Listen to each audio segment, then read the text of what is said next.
وہ حالات پیدا کرنے ہوں گے کہ یہاں سے لوگ جانے کا نہ سوچیں، کیونکہ 60% سے زائد جو لوگ جاتے ہیں اپنی جان سے کھیل کر، وہ یہ کہتے ہیں کہ وہ ان کے پاس روزگار نہیں. یعنی آپ اپنی چیزیں اتنی ٹھیک کریں کہ آپ کے نوجوان یہ سوچیں نہ کہ ہمیں باہر کے ملک جا کے کام کرنا ہے اور کمانا ہے. شہزاد صاحب آپ کی طرف آتے ہیں. ہزاروں پاکستانی عرب میں یا تو بھیک مانگتے میں نظر آتے ہیں یا پھر جیلوں میں ہوتے ہیں.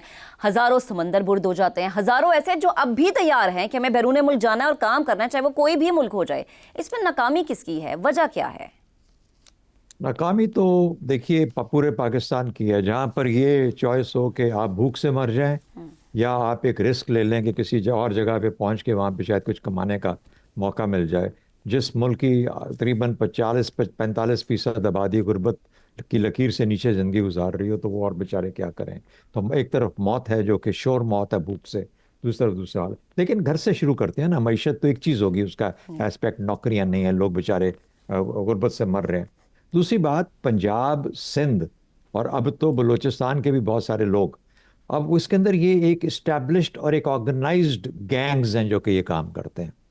یہ لوگ پنجاب اور سندھ کے لوگوں کو جو کہ اس قسم کے پڑھے لکھے ہیں تھوڑے بہت، 10ویں کی ہے، 12ویں کی ہے، BA بھی کیا ہوا ہے، لیکن نوکری نہیں ہے، تو وہ پھر ان کو لے کے پیسے کے عوض ان کو باہر لے کے جاتے ہیں. یہ ایک بزنس ہے، بہت بڑا بزنس ہے، پنجاب کے ہارٹ کا بزنس ہے. اگر کسی مائی کے لال میں کوئی دم ہے تو اس کو ٹیکل کر کے دکھا دے، اگر کر سکتا ہے تو ویری کرٹیکل. تیسری بات، زائرین کی شکل کے اندر ہمارے جو ہم جاتے ہیں نا مقامات مقدسہ کے لیے، چاہے وہ عمرہ ہو، چاہے کچھ اور ہو، چاہے ویسے مزارات ہوں، بے شمار. ادھر ایک اور خانہ کھلا ہوا ہے اس طرف لوگوں کے باہر لے جانے کا. ٹریفکنگ جسے کہتے ہو، ٹریفکنگ یہ ٹریفکنگ ہے.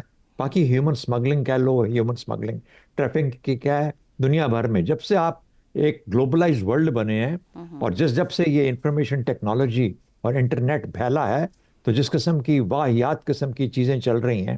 عورتیں سمگل ہوتی ہیں غلط کاموں کے لیے. پاکستان کے ویزے بند کر دیے دبئی نے، کیونکہ پاکستان کے اوپر اس قسم کے دھبے لگے کہ میں ٹی وی پہ بیٹھ کے نام نہیں لے سکتا. انہوں نے کہا آپ اپنے معاملات کو روکیں پاکستان کے اندر، کیونکہ ہمارا دبئی کا معاشرہ تباہ ہو رہا ہے. یہ حقیقت ہے، ہمیں اس کو فیس کرنا پڑے گا. یہ ہم وہ لوگ ہیں یہ جو سمگلنگ ہے. دنیا بھر میں سمگلنگ کے رنگز ہیں اس وقت. NGOs اور UNO کے نیچے اس وقت ایسے گروپس ہیں جو کہ ایسی خواتین کو ڈھونڈتے ہیں جن کو زبردستی، ایسٹ یورپینز اس کا بہت بڑا حصہ ہے. یہ تمام سمگلنگ ہوا ہے، یہ تمام ٹریفکرز ہیں جو کہ لوگوں کو، بچیوں کو، چھوٹی بچیوں کو اٹھا کے لے کے جاتے ہیں، اس کام میں ملوث کراتے ہیں. تو یہ دنیا بھر کے اندر یہ وہ بدقسمتیں، وہ علتیں ہیں جو کہ دنیا ایک طرف سے گلوبلائز ہو کے بڑھ رہی ہے، لیکن اس کے ساتھ یہ علتیں ہیں. جب ایک پریس، یعنی شہزاد صاحب بڑی منظم چین ہے جو کہ چل رہی ہے، اور اس کو توڑنے کے لیے ایک بڑی ضروری کارروائیاں، بڑی سخت کارروائیاں ہونی چاہیے تاکہ ہم آنے والے وقت میں کہہ سکیں کہ یہ چیز کم ہوئی ہے نہ کہ بڑی ہے. بریک لیتے ہیں، بریک کے بعد دوبارہ حاضر ہوں گے، ساتھ رہیے گا. Welcome back once again. زیگم صاحب آپ کی طرف آتے ہیں. 40,000 سے زائد پاکستانی جو ہے عراق، ایران جا کر سلپ ہو جاتے ہیں، گم ہو جاتے ہیں، کچھ پتہ نہیں چلتا. اس کے علاوہ 10,000 سے زائد پاکستانی برما، کمبوڈیا کے جنگلات میں پھنسے ہوئے ہیں. ذمہ دار کس کو سمجھتے ہیں آپ، ان افراد کو یا پھر اس نظام کو؟ دیکھیے، ہمیں دیکھنا ہوگا کہ ایسا کیوں ہوتا ہے، تب ذمہ داری کا تعین ہوگا. سب سے پہلے تو لا انفورسمنٹ کی، حکومت کے اداروں کی ناکامی ہے کہ وہ ان بھیڑیوں سے عوام کو، ہمارے نوجوانوں کو بچا نہیں پاتے. ایران، ترکی، لیبیا کے صحراؤں میں ان لوگوں کی لاشیں پڑی ہوتی ہیں. آپ کہانیاں سن کر دیکھیے، جو واپس آتے ہیں، بچ نکلتے ہیں، وہ وہاں کے کیا حالات بتاتے ہیں. سمندروں میں کشتیاں الٹتی ہیں اور ایک کشتی میں 300 پاکستانی بھی ڈوبے ہیں. اور ان حالات کے باوجود اتنے بڑے منظم نیٹ ورکس کو حکومت روکنے میں ناکام رہتی ہے. پہلی ناکامی. دوسری بات کہ لوگوں کو اویئرنیس دینا، آگاہی دینا. تیسری بات جو سب سے اہم بات ہے وہ یہ ہے کہ آخر ایسا ہوتا کیوں ہے، آخر نوجوانوں کو مسئلہ کیا ہے، اتنی مایوسی کیوں ہے، وہ پش فیکٹرز کون سے ہیں. دیکھیں، دو چیزیں ہوا کرتی ہیں، پش فیکٹرز اور پل فیکٹرز. آخر کوئی چیزیں ہیں جو ان نوجوانوں کو پاکستان سے باہر دھکیل رہی ہیں اتنی بڑی تعداد میں. وہ موت کا سامنا کرنے کو تیار ہیں، اور اس کے بدلے میں وہاں پہ کچھ ایسی چیزیں ہیں جو ان کو اپنی طرف کھینچ رہی ہیں. تو وہاں والی چیزیں یہاں کیوں نہیں ہیں؟ یہاں پر روزگار کیوں نہیں ہے؟ یہاں پہ تعلیم کیوں نہیں ہے؟ یہاں پہ صحت کیوں نہیں ہے کہ وہ جانے کا نہ سوچیں؟ یہاں پہ امید کیوں نہیں ہے؟ تو یہ وہ 3 فیکٹرز ہیں جن کی وجہ سے انسانی سمگلنگ ہو رہی ہے، اور پھر انسانی سمگلنگ کے نتیجے میں یہ لوگ انسانی غلامی کا شکار ہوتے ہیں۔ دیکھیے میرے خیال ہفتہ پہلے کی بات ہے جب ہم نے اس خبر پہ ڈسکس کیا تھا کہ 40,000 پاکستانی وہ گم ہو چکے ہیں، اور ان میں سے پتہ نہیں کتنے وہاں پہ غلام بنا لیے گئے مڈل ایسٹ میں، جن میں سے زیادہ لوگ جو ہیں وہ زیارت کے لیے گئے تھے، لیکن یاد رکھیے ہر سال کوئی 25,000 پاکستانیوں کو ایران پکڑ کے واپس بھیجتا ہے۔ یہ تو وہ ہیں جو غیر قانونی جانے والے پکڑے جاتے ہیں، سلپ کتنے ہو جاتے ہیں وہ ہمیں پتہ نہیں ہے، اور کتنے لوگ جاتے ہیں جو ویزا لے کر جاتے ہیں جن میں یہ 40,000 کا کہہ رہے ہیں کہ وہ وہاں پہ غائب ہو چکے ہیں، لیکن اصل تعداد شاید یہ بھی نہ ہو۔ صحیح بات ہے، بالکل۔ اور اس کے علاوہ ہمیں یہ بھی یاد رکھنا چاہیے نا، ٹیچرز ہیں، اسٹوڈنٹس ہیں جو جاتے تو ہیں لیکن واپس نہیں آتے ہیں۔ حماد صاحب آپ کی طرف آتے ہیں، کیا مہنگائی، بے روزگاری اور عدم تحفظ جو ہے وہ پاکستانیوں کو مجبور کرے کہ کسی بھی قیمت پر بس پاکستان سے جانا ہے ہم نے؟ میرے خیال پہلے میں یہ بات کرنا چاہوں گا، انلیگل امیگریشن ایک مسئلہ ہے، اور دوسرا مسئلہ ہے ہیومن ٹریفکنگ۔ ہیومن ٹریفکنگ جو ہے وہ چیز یہ ہے کہ ہم کہتے ہیں کہ بھئی فراڈ سے چیٹ کر کے سبز باغ دکھا کر آپ لوگوں کو باہر لے جاتے ہیں، یہ کچھ اور چیز ہے جس کی طرف اشارہ بھی کیا گیا، شہزاد صاحب نے کیا کہ پھر وہ جنسی دھندے میں شامل ہوتے ہیں، وہاں جا کے جبری مشقت لی جاتی ہے ان سے، انلیگل ان کو وہاں پہ رکھا جاتا ہے خاص ماحول میں اپنے قبضے میں، اور پھر اس میں فورس میرجز بھی ہیں، اس میں آرگن ریموول کے کیسز بھی رپورٹ ہوئے، اس میں بہت کچھ ہوتا ہے۔ وہ ایک مختلف بات ہے، یہ پہلی ہمیں مد نظر رکھنی چاہیے۔ 5 کروڑ لوگ اکارڈنگ ٹو یو این او یہ اس وقت ہیومن ٹریفکنگ کا شکار ہیں دنیا میں، اور یہ جو ٹریفکنگ ہے اس میں 70% عورتیں اور بچے شامل ہیں، یہ ذہن میں رکھیے۔ اچھا، اس کا اب حل کیا ہے؟ حل یہ ہے کہ حل کی طرف جانے سے پہلے یہ اشارہ ضروری ہے کہ یہ مسئلہ بڑھ رہا ہے، دنیا میں غربت بڑھ رہی ہے اور یہ مسئلہ بڑھ رہا ہے، اور ہمارے ہاں بھی یہی بات ہے، جو ہم 40-45% کہتے ہیں لوگ غربت کی لکیر سے نیچے گر گئے ہیں، وہ یہی مسئلہ ہے۔ اچھا، پھر اس میں اور کیا ہونے جا رہا ہے؟ یہ جو کلائمیٹ چینج ہے نا، اس سے ہیومن ٹریفکنگ بڑھنے کا اندیشہ ہے، یہ ساری رپورٹس ہیں اس وقت دنیا میں۔